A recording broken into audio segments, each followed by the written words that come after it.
Skies all open wide, geese go high and over.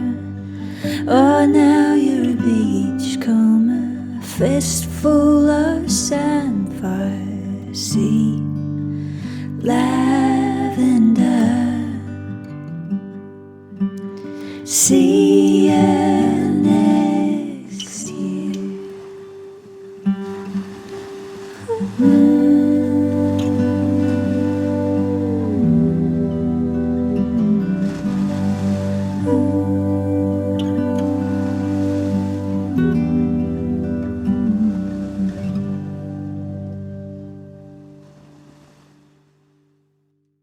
Hello and welcome to Deepdale Podcast, February 2022. Thanks for joining us.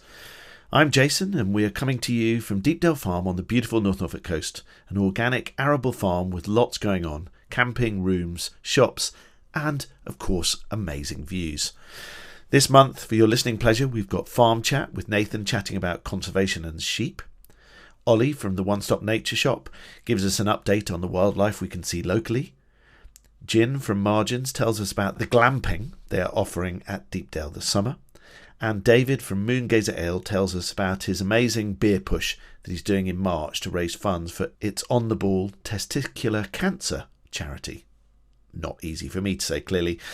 And we really hope you enjoy the listen. We'd love to hear your thoughts, so please do email us at podcast@deepdalefarm.co.uk. Have a great year.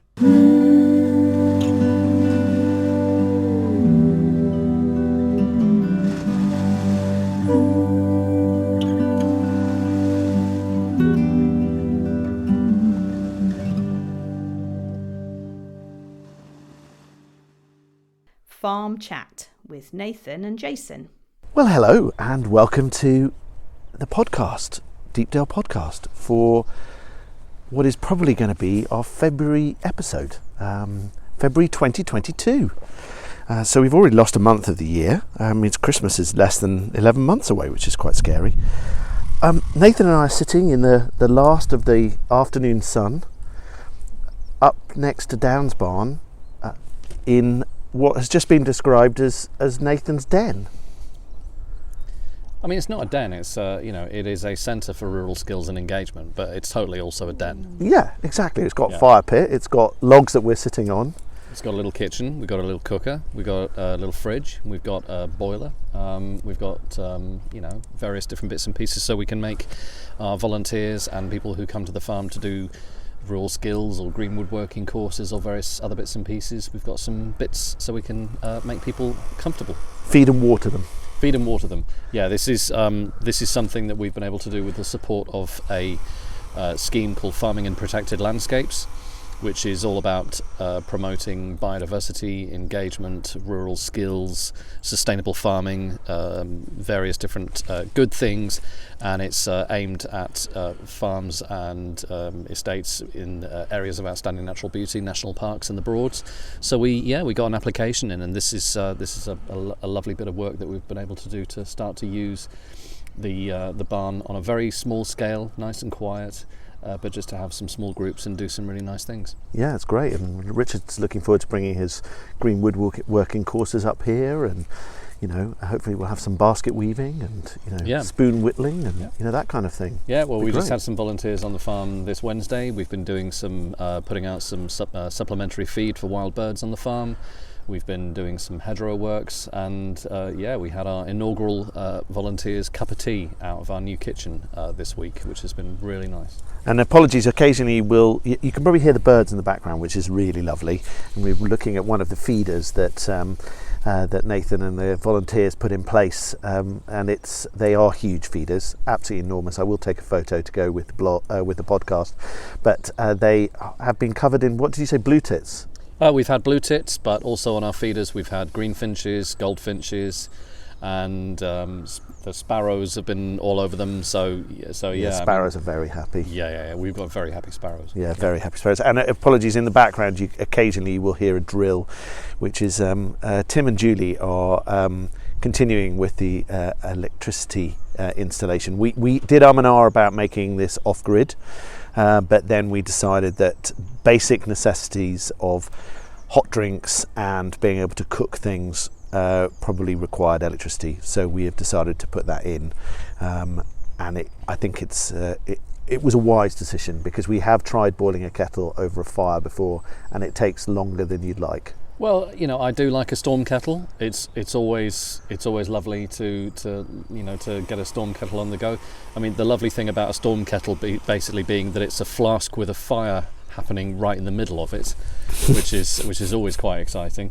But yeah, I mean, if we've got a reasonable sized group of people, when volunteers decide they want a cup of tea, we are cheating. I mean, we're cheating with electricity. Yeah, but yeah. but it's also good because it means we can make tea fast. Maybe we can install a bicycle so that they have to pedal for their tea. I may have told you previously, I've been to see an amazing project at a woodland down in Wiltshire, where there was a small group got themselves a little workshop established in the woodland, and they managed to build a forge with an old car wheel, a bicycle and a leaf blower, and as long as someone was pedalling fast enough, they were actually able to melt metal and make their own tools.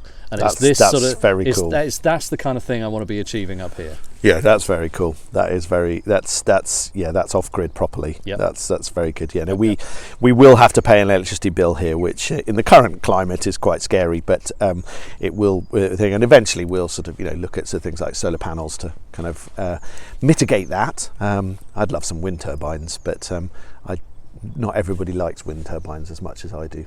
Yeah. So. But hey, and we're sort of so this is Dan's Barn, which some of you who've been on our Hedge Collective weekends and our Wild Wednesdays will know well. We've had some great conservation events up here, and it will be a lot more stuff happening out of here as well. And there's a pond going in just yards from where we're sitting right now, which will be fantastic for wildlife. And it's just. As Nathan says, it's just going to become this sort of centre for rural crafts, which is going to be absolutely wonderful. So if you run rural crafts and want to talk to us about hosting them at Deepdale, then we'd love to talk to you. And if you want to attend, just keep going to deepdalefarm.co.uk/events and have a look at what we've got on offer. There's some great events happening already. So what else have you got to tell us? What else is happening on the farm at the moment? Sheep. Yeah, that's very true. Yes. Sheep. You're very excited about the sheep, aren't you? It's lovely. It's lovely. We have sheep grazing a winter cover crop, so we've been working on this since 2020. We've been developing a lovely working relationship with William and Sarah, who are livestock farmers just down the road at Hillington.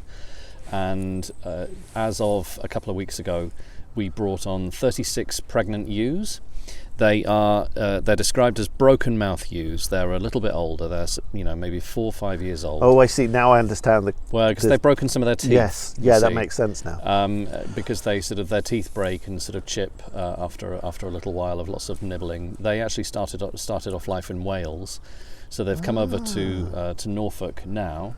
And we're grazing these sheep on a cover crop that we put in specifically for them. Lots of nice stuff like stubble turnips and fodder radish, and they're looking really happy. So they're going to be around for another month or so, and then they will go off and lamb. But for the time being, we are getting a beautiful job of nibbling away at one of our cover crops, and it's a great example for us to really put into practice one of the regenerative farming practices which has been missing from the farm up until now, which is to use livestock to cycle those nutrients, to turn the green stuff into brown stuff, to tread it into the field, to really sort of give the £1,000,000 bullets. Yeah, to give the soil biology a nice feed.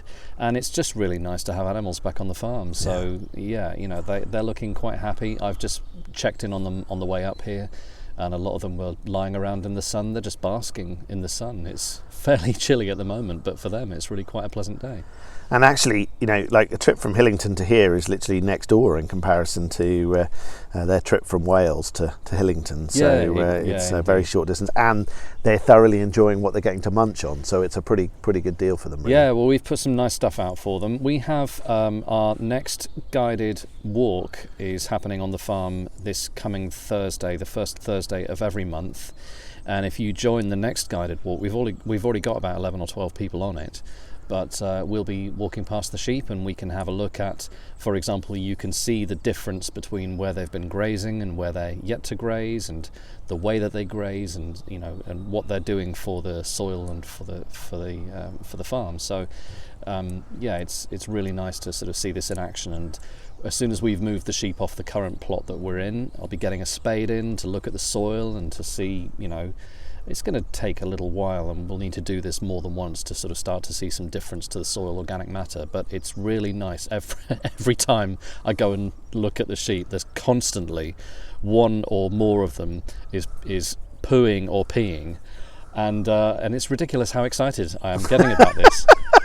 I'm seeing manure being dropped directly into the right place, and it's awesome. And no machinery is necessary. We don't have to get any huge bits of machinery and burn lots of horsepowers and stuff. The sheep just happily nibble. We don't have to mechanically destroy the cover crop. That's all done by the sheep with their munching and their broken teeth, and it's good. Yeah, by the really time they're good. finished on this cover crop, they've actually grazed it down far enough that we don't need to mow it. The cover crop is essentially, grazed right down to the ground.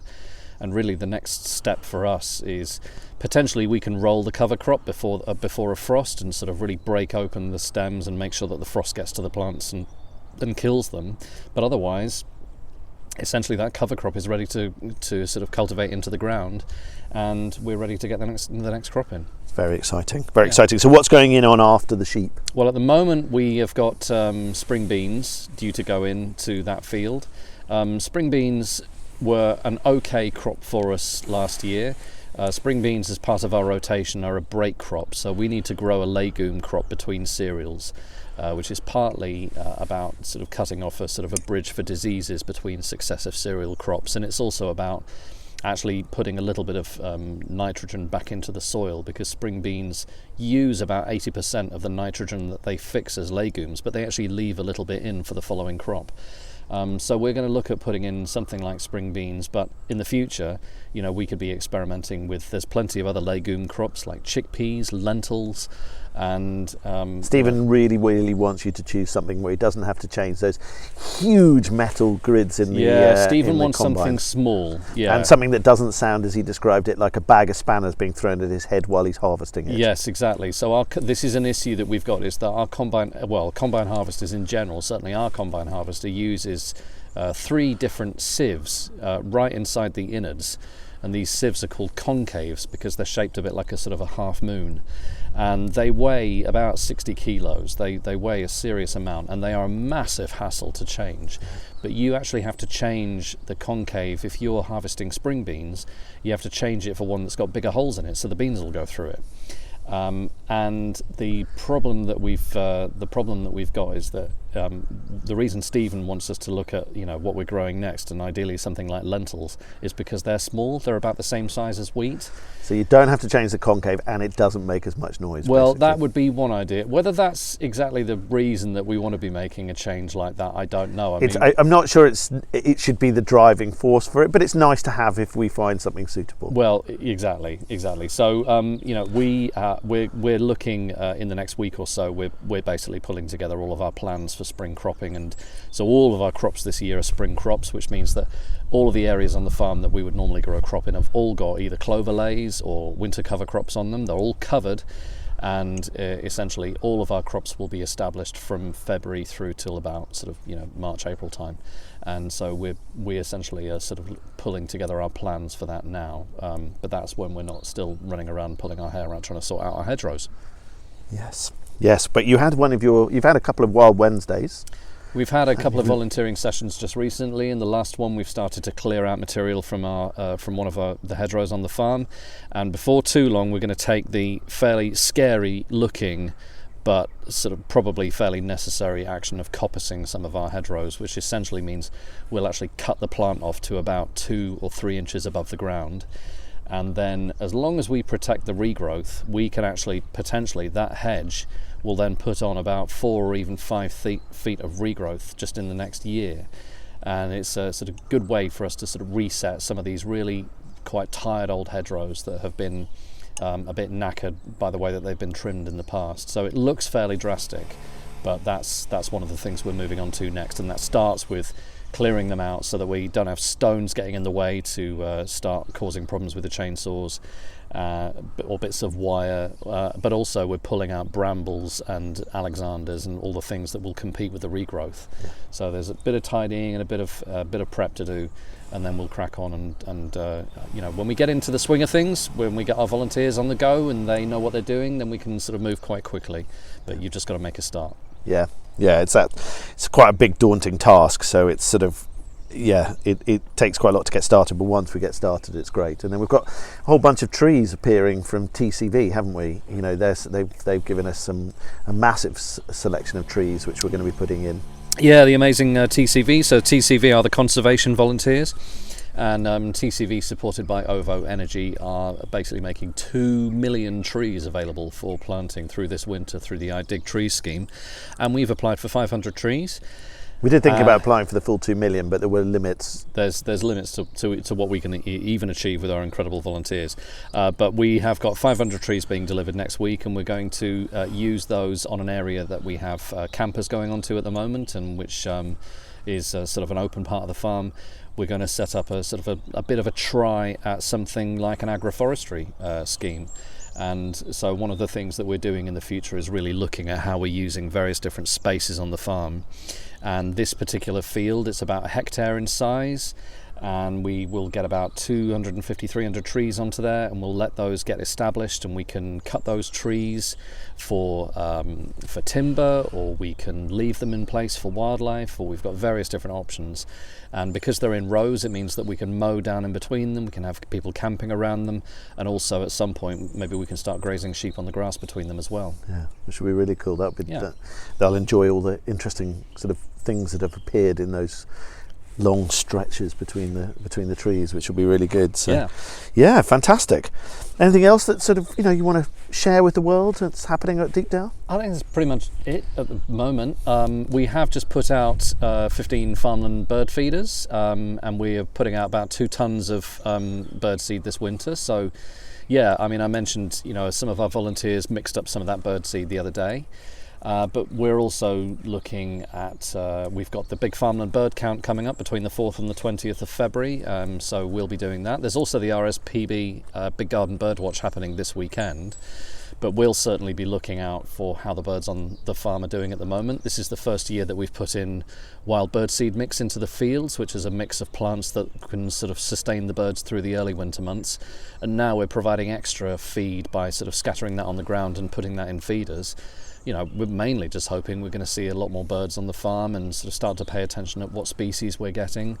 So that's something which is continuing. We'll have every time our volunteers are coming in, we can send them out with a good 100 kilograms of bird seed to scatter it around the place. Fantastic, and you definitely see, they're beginning to find these feeders and really beginning to use them now, which is fantastic. Yeah, fingers crossed. They'll start to get some use. Every time you sort of look in the direction of one of these feeders, you can see something small flying around it, and it's quite difficult to tell what they are from a distance. But we've got a nice mix of birds at the moment, and every so often you'll see a cloud of something take off from a field, and you won't have a clue what it is, and it possibly was something really quite exciting. But that's why we need binoculars, and I need better identification skills.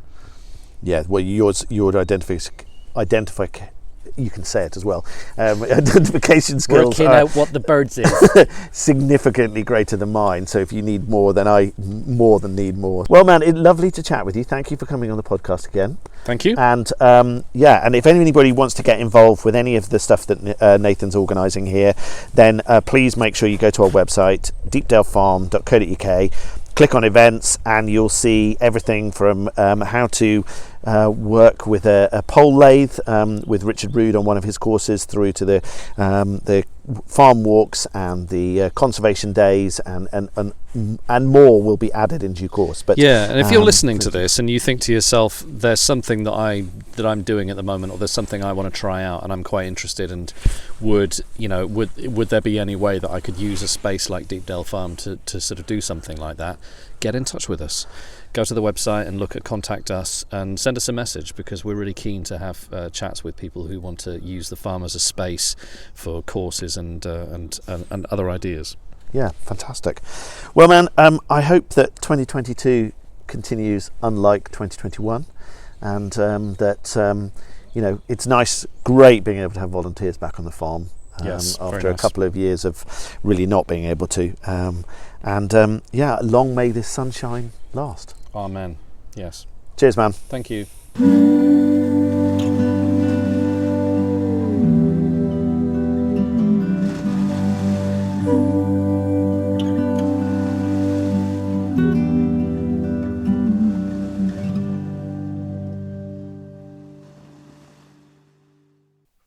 Hi everyone, welcome back to another nature feature with me, Oliver, from the One Stop Nature Shop.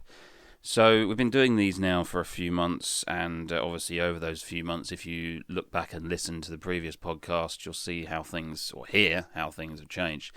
February is the start of the period of change known as spring, and while the start of February is a bit slow and there's not much moving, towards the end of February the bird life really starts to move. The big geese flocks will start to break up and start to head north, the pink-footed geese going off to Scandinavia and then on to northern Russia.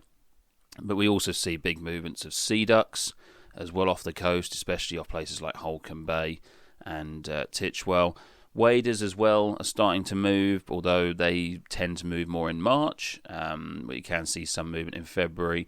And also smaller birds like finches, they will start to break up from their winter flocks in order to form their pairs for spring. In terms of incomings or things to keep an eye out for, it's still a good time of year to see things like short-eared owl, birds like short-eared owl, hen harrier, merlin.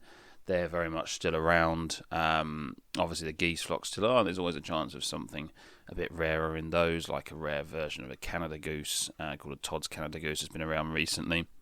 And one of the real highlights of recent times on the coast has actually been the presence of a juvenile white-tailed eagle from the Isle of Wight reintroduction programme. That's been around Holcombe and the Brancaster area and actually flew very close to the shop at the end of January, so keep an eye out for the flying barn door, the third largest bird of prey on Earth, with an 8.5-foot wingspan. It's pretty hard to miss, even at distance. So in terms of the One Stop Nature Shop, we've got lots of new and exciting things coming this spring in terms of new products. You may have seen on BBC Winter Watch at the end of January the amazing footage with a thermal imaging camera of jack snipe. And while we can't guarantee jack snipe, we have got a great range of thermal imaging and night vision cameras and binoculars and monoculars in at the moment.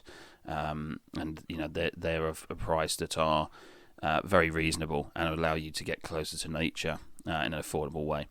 So please do pop in. We always have the latest bird news outside the shop every day. But if you want to know something specific, then please do come in and ask. And I look forward to speaking to you again next month when spring really starts. So thank you again for Jason for having me, and hope everyone is keeping safe and well. And I'll talk to you soon. Bye-bye.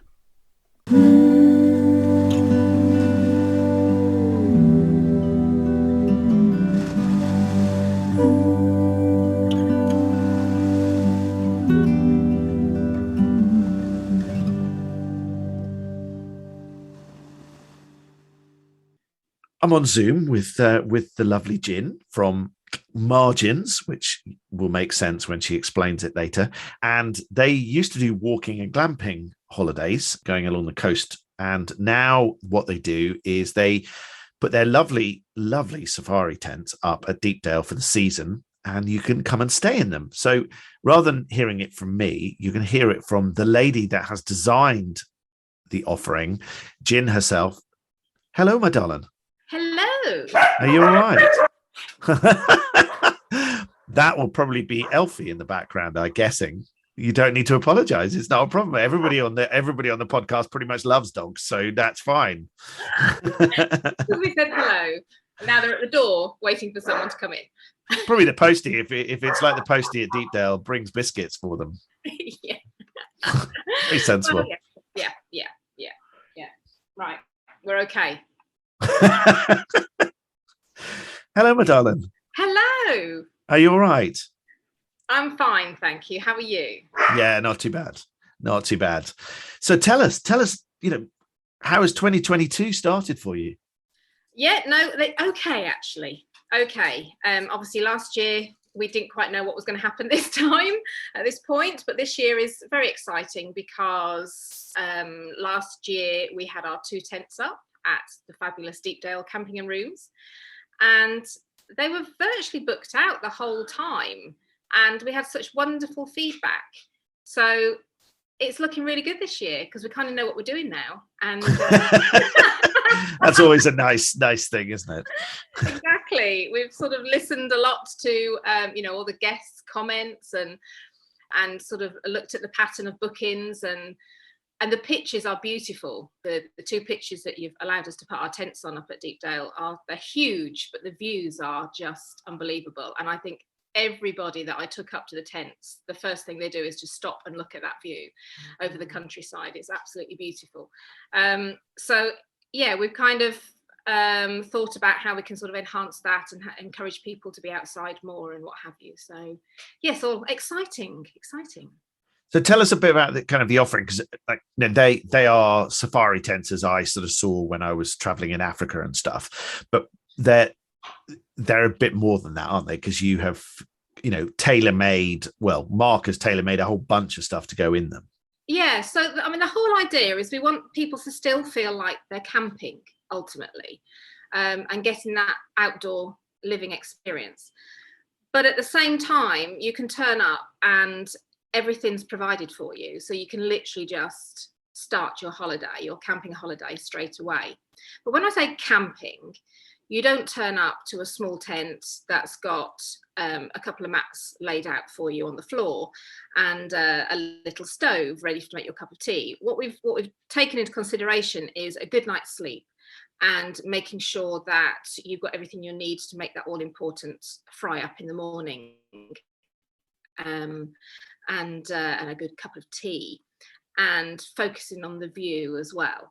So when you turn up, each tent, there's 2 tents up on the beautiful wood view overlooking the countryside, and they're very close to your facilities as well, which is fantastic. So you almost have an ensuite, and in the tents there's a proper double bed, and Mark, that's where Margins comes from. I'm Gin, my husband's Mark, so that's where Margins came from.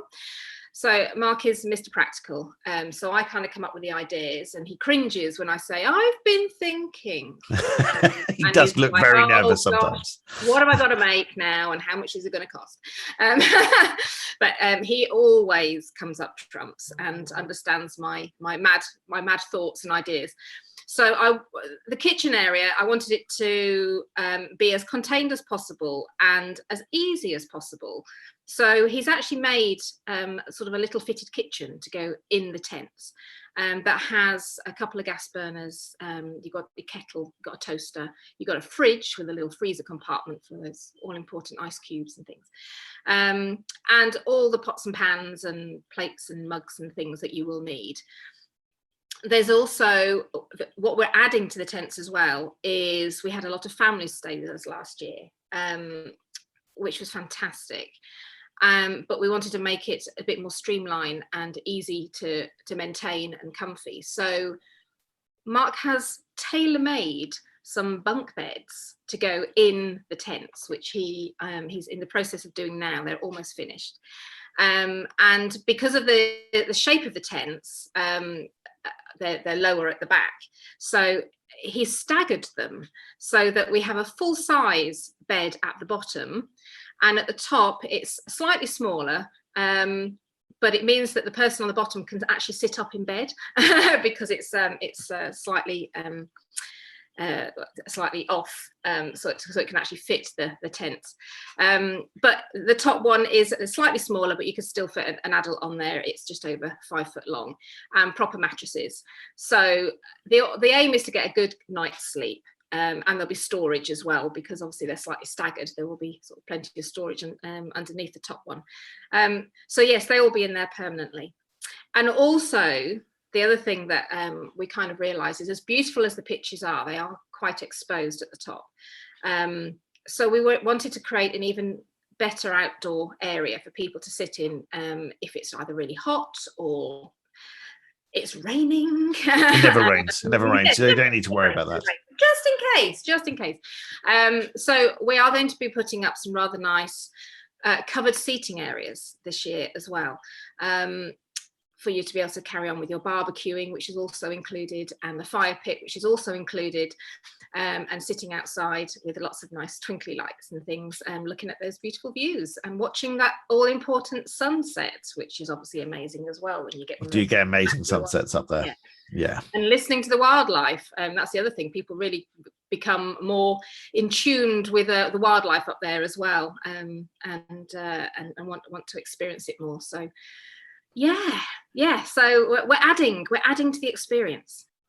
Fantastic. When you did the walking tours and stuff, we had amazing feedback from people doing that. So it's lovely seeing people. We know a lot of people asked, is there any way that we can stay in these tents, over the season? And got you thinking, as in case you ever meet Gin, this happens a lot. Her brain goes in override as moment to any ideas develop.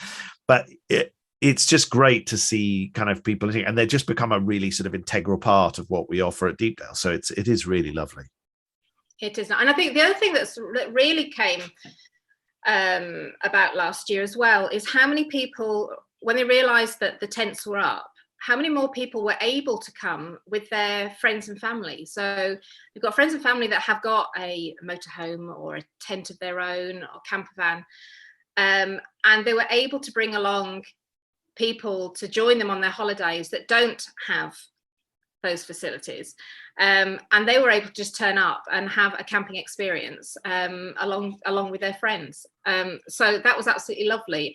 And another one that really stands out was we got a lovely email from a lady who'd come on her own with her young 2-year-old.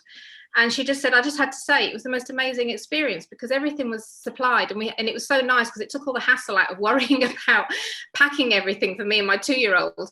I could just turn up and enjoy the experience as much as he was. And that kind of really sort of struck a chord as well, as when you supply everything for people, it just opens up so many more, makes it more accessible for people, I think, to be able to enjoy the outdoors and an outdoor living experience. So when are the tents available from and until? So this year we're starting for Easter, the Easter weekend. Excellent. And there are heaters in the tents as well and power. So, if people are a little bit worried about being cool, then they will be kept warm. And there's duvets and pillows and throws and things, so you can keep nice and warm. And we'll go straight through till, at the moment, the end of September. But, if the weather stays pretty good and is kind to us for October, we may stay open for then as well. Fantastic. That's brilliant.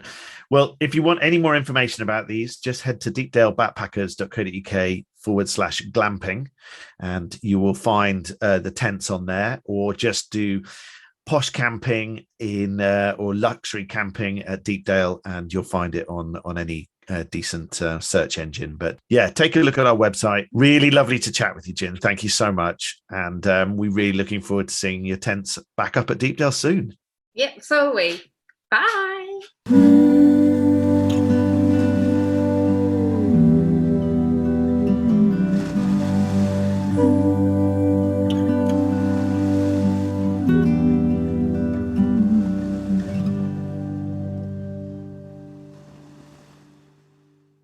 So I'm on Zoom. I am with the lovely David of Moongazer Ale. And you probably remember back in January 2021, when we were all locked down, that I had a really lovely Zoom chat with Rachel and David all about Moongazer and, the inspiration behind the beers. And we talked about the poem that they take all the names of all their beers from. And you can listen back to that anytime you want. Just head onto our website and look up Deepdale Podcast January 2021, or search anywhere on any decent podcast directory. But I've now got David with me because he is doing a fairly massive feat, and he is going to be raising what we hope is huge sums of money for It's on the Ball, which is all about raising awareness of testicular cancer. Not easy for me to say. And yeah, he is going to be doing a beer push. And I thought it'd be really good to kind of learn a bit more about what It's on the Ball does, but also particularly about the beer push, and then encourage you all, you lovely people, to make sure you sponsor David, because this is a mammoth feat, and I really think it would be great to get behind him. So, hello, sir. How are you? Morning, Jason. How are you? I'm very well, thank you. Yep.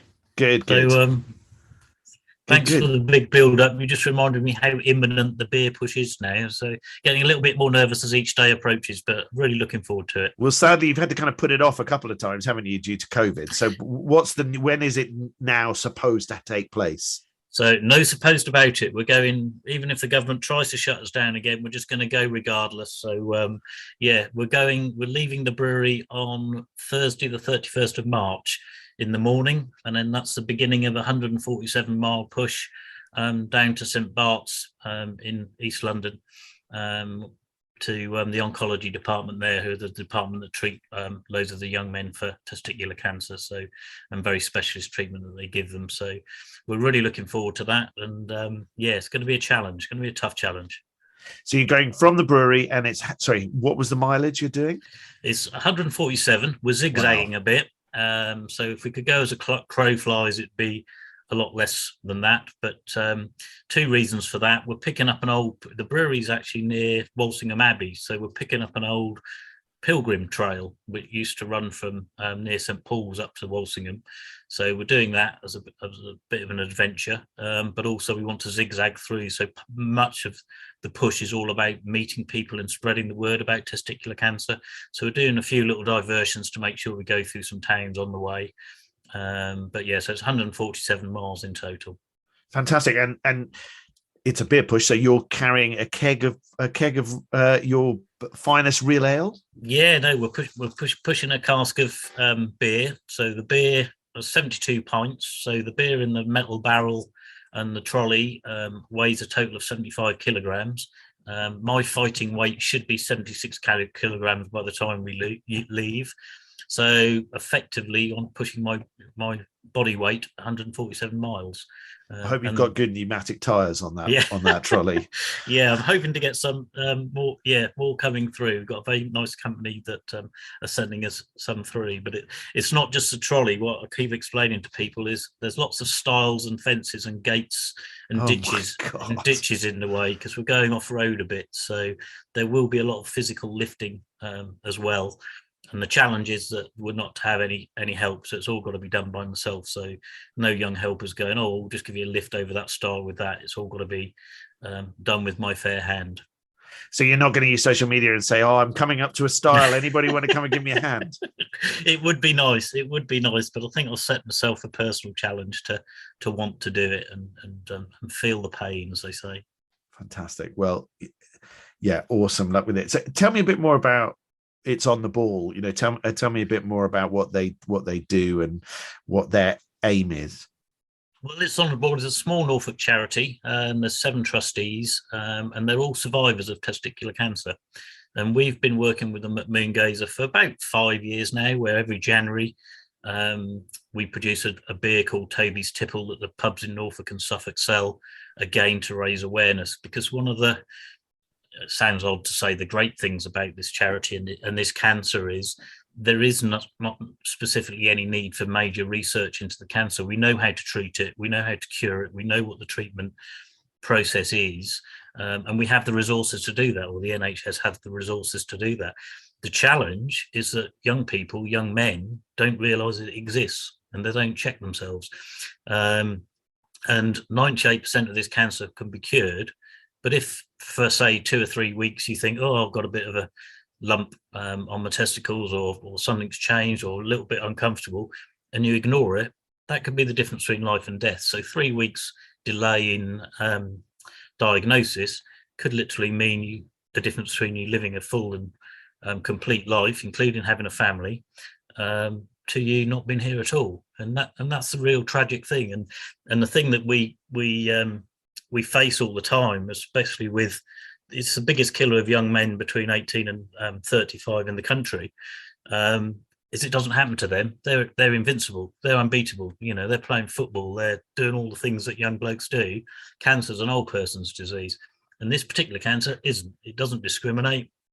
If anything, it targets younger people. So it's all about getting them to check themselves every month and moving on. And that's the thing we like to do and raise awareness, because you can see tangible results. We get thank you emails from people saying, I had your beer, I went to the doctors, and I'm now in treatment. And that's just such an amazing thing that you can do that.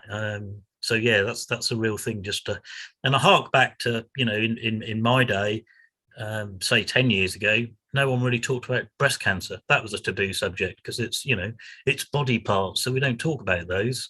But now breast cancer, there's so much awareness about it. There's so much activity going on around it, and the survival rates and the treatment rates have just gone up massively. And that's what we're trying to do for young men, really. We're just trying to bring that same sort of awareness and acceptance into raising awareness for testicular cancer. That's brilliant. That's so good. That's so good. And well done. It's just, a brilliant thing. I remember years ago being asked to put on a pair of underpants with "It's on your ball," on the ball, while I was at the Royal Norfolk Show, where we had a stand there. And but it's fantastic to see that really developing. And I think this beer push is a wonderful idea, and I really, really hope people will happily support you with your fundraising, because I think it's such an important thing. It's just brilliant. Well done.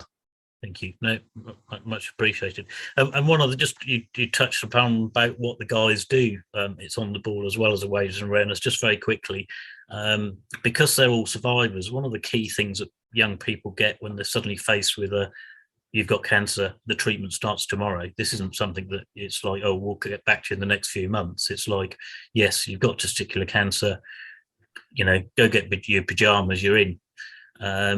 And then suddenly you imagine that when you're 25, you've got a mortgage, you've got one kid, you're going to be off work for 6 months. How do you pay your bills? How do you do that? So the cancer is there to support that and offer financial help, just to take that stress away of how do I pay the mortgage, for the first month or whatever they can afford to give. They just give them some little bit of comfort. But the key thing is you actually then talk to someone that's been through it.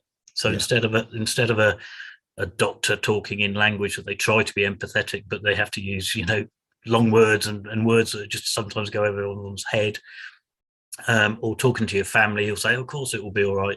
The guys, it's on the ball, don't pull any punches, but they'll say, this is what's going to happen. These are the highs, these are the lows, this is what you're going to go through. And because they've done it and been there, you can actually listen.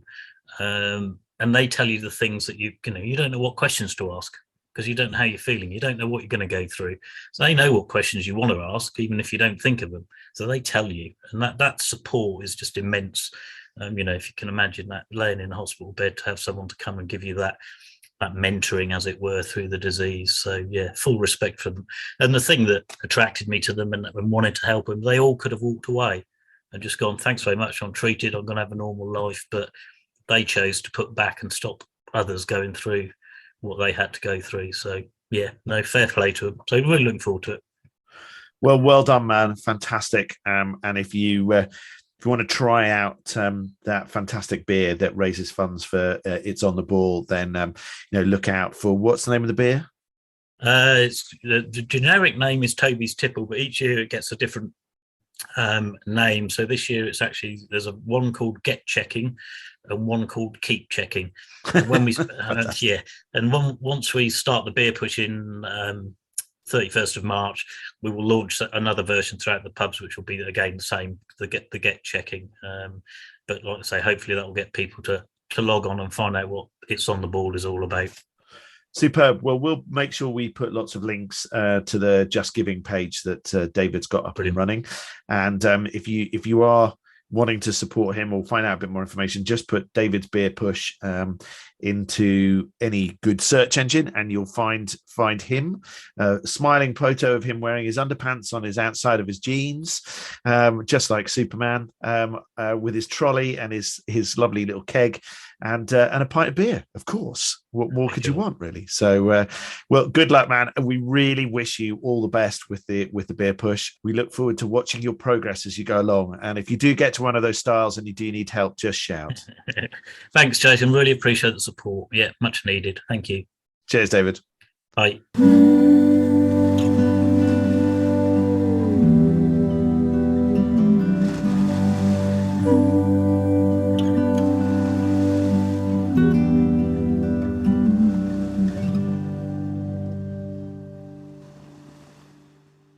Thanks again for listening to the Deepdale Podcast. We hope you enjoy the listen, so much so that you might tell your friends and family to take a listen. You can subscribe to the Deepdale Podcast in any good podcast directory, including Apple iTunes, Google Podcasts, Castbox, our hosts, Spotify and YouTube, and you'll find all our previous episodes. We always love to hear your thoughts and suggestions, so please do drop us an email to podcast@deepdalefarm.co.uk. Keep well, and we look forward to seeing you on the beautiful North Norfolk Coast sometime soon.